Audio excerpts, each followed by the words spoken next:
Tere jälle! Täna vaatame kvalifikatsiooni. Muidugi tahame ju kõik eesmärgistatud tegevustes ikka tulemusi ka saavutada ja millega võib ise rahul olla ja mis ka teisi rahuldavad ja mis vastavad ootustele ja on kooskõlas otstarbega, kavandatud otstarbega.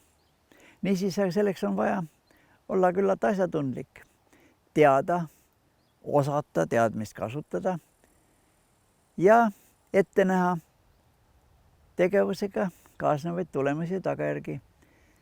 Teadmise, oskuse ja kogemuse ühtsus ongi kvalifikatsioon, mitte pelgalt teadmine või oskamine või kogemine. Aga just nende koostoimest tekib selline väärtus, mida nimetatakse siis kvalifikatsiooniks. Vaadake korraks järele, mis alal teil endal kvalifikatsioon on. Kuidas see kvalifikatsioon kujunes?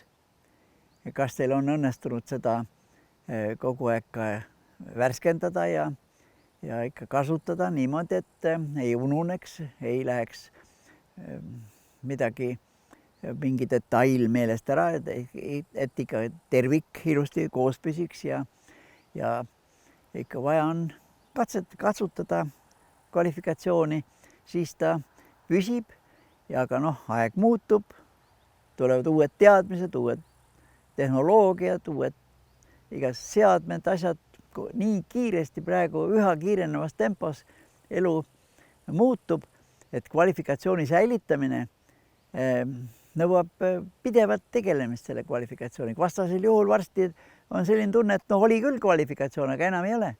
Juba nii madal ja nii vana, et seda ei saa kaasaegseks pidada. Ja ma tooksin siin üks eriti targast tüdrukust ja väga-väga väärt raamatust Alice imedemaalt. Mäletate seda lugu, kuidas Alice avastas, et selleks, et paigal püsida, tuleb joosta kõigest jõust. Aga et teistest ette saada üldse niimoodi, siis tuleb joosta veel kiiremini kui kõigest jõust. Ja see tundub niimoodi, et just nagu nali ja eks ta selle nalja piiril ju ongi, aga eriliselt tähtis asi. Kes ikka kogu aeg ei pinguta, see jääb maha. Ja sest, et kõik ju liigub, kõik täiustavad ennast. Inimesed on elukestvas õppes ja see õpe siin on ühe põhiga, see on süsteem, milles on ka õppimist, aga on ka loomist, uurimist, mängimist, töötamist, kõiki teisi tegevusi ja targemaks saab ikkagi mõeldes ja mõtestades, juhul kui on küllalt palju teadmisi, kui teadmised on oskustega seotud ja on võimalik neid siis ka katsetada ja erinevates oludes, erinevates olukordades, erinevates situatsioonides. Siis situatsiooni mõistet me vaatame ükskord detailsemalt, see on üks eriliselt raske ja tähtis asi ja üldse keskkond. Aga praegu piirdume sellega. Niisiis kvalifikatsioon.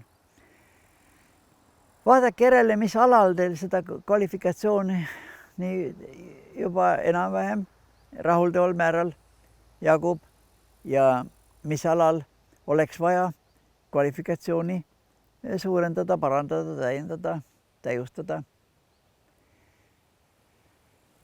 Ja nüüd märgakem, et ega kvalifikatsioon ei tegutseb isiksus kui subjekt. Seda me vaatasime eelmises käsitluses. Ja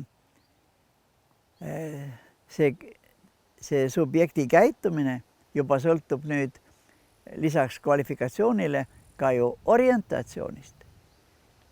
Mõni jookseb suurepäraselt, aga vales suunas. Orientatsioon on vale ja liigub väga hästi, aga vales suunas. Tegeleb vale asjadega. Hagub vale puu all. Ja nii edasi, nii edasi. Nii et õige orientatsiooni saavutamine ei ole väga palju lihtsam kui kõrge kvalifikatsiooni saavutamine.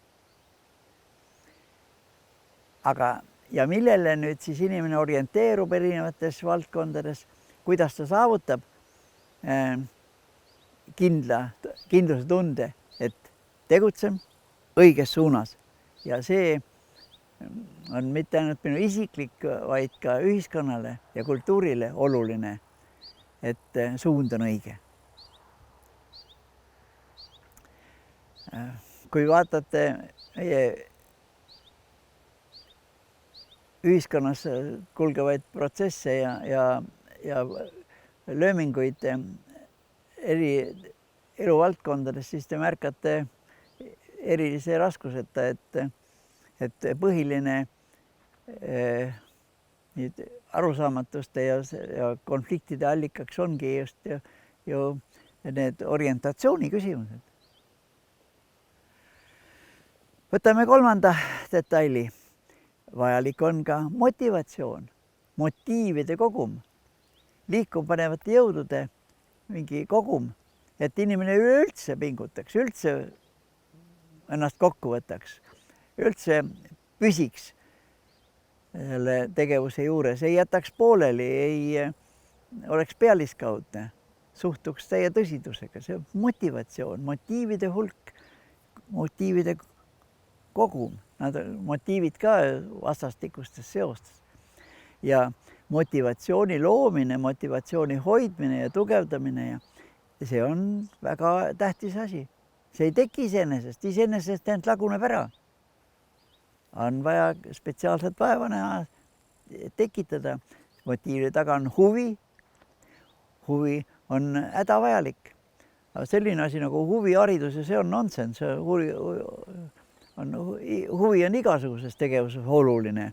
Ja ka nüüd seome nüüd huvi tahtega, vaja on tahet, et ei jäta tõesti pooleli, ja see on nüüd see motivatsiooni üks aspekt.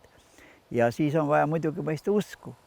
Usku, et me saame hakkama, usku, et see on oluline, see on vajalik, see on mõistlik. Kus sa seda argumentatsiooni väga võtad? Seda peab tõesti võib-olla uurima ja vaatama, kuidas teised rahvad tegutsevad, aga siis lõpuks peab veenduma, see on tõesti nii, ja nüüd juba huvi, tahte ja usu ühtsuses kujuneb selline tunne, mis kannab edasi. Ja kokkuvõttes need erinevad motiivid kokku moodustavad motivatsiooni. Niisiis, kvalifikatsiooni, orientatsiooni ja motivatsiooni ühtsus on väärtus, mitte üks, teine või ja kolmas, vaid koos. Kõik. Aga muidugi nüüd lisaks tuleks ju vaadata veel ka eruditsiooni, silmaringi avarust, võimet märgata erinevaid vaatepunkte küllalt palju, ja see on eruditsiooni küsimus. Ja pole sugugi vähetähtis, sageli väga-väga oluline. Aga nüüd veel siis ka afiliatsioon. See sõna on ju paljudel eesti keeles siiski üsna vähe tuttav. Inglise keeles affiliation on kõik teavad, eks ole, aga eesti keeles kasutatakse seda sõna vähe, aga üks päris emakeelset vastet pole, võiks öelda ka inimlikult heatahtlik ja filantroop on samast tüvest näiteks. Inimlikkus, südamlikkus, sõbralikkus võiks olla afiliatsiooniks. Aga nüüd muidugi ka intuitsioon. Küllalt palju asju, ja isegi võib öelda niimoodi, et kõik niisugused väga-väga tähtsad asjad elus, niisugused põhjapaneva tähtsusega asjad, lahendab inimene ju intuitsiooni varal. No näiteks see, kas ja kellega oma kodu ja perekond rajada. Keegi ei korralda siin mingit teaduslikke uuringuid selle kohta. Seal pruutide või peigmeste kohta ei süstematiseeri, klassifitseeri ja ekstrapoleeri ja ei tee niisugused loogilisi konstruktsioone. Süda ütleb ja mõnele ütleb seda juba esimesel silmapilgul, kui üldse esimest korda silmside inimestel oli. Ja juba tubeb ära, et siin käes leitud. No, kahjuks ei ole kõigil niisugust õnne.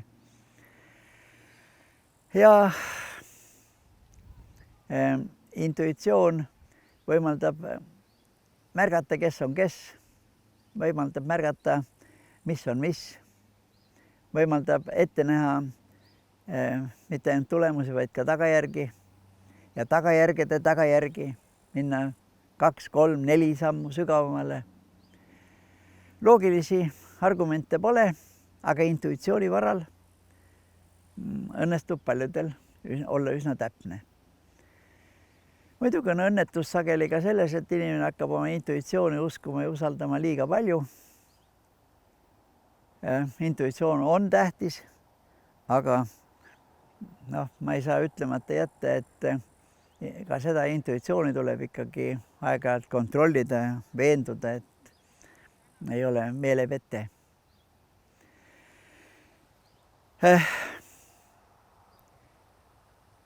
Muidugi oleks vaja vaadata, kuidas need kõik toimivad, kuidas kvalifikatsioon, orientatsioon, motivatsioon, intuitsioon, eruditsioon, afiliatsioon ja kõik nad erinevates eluvaldkondades.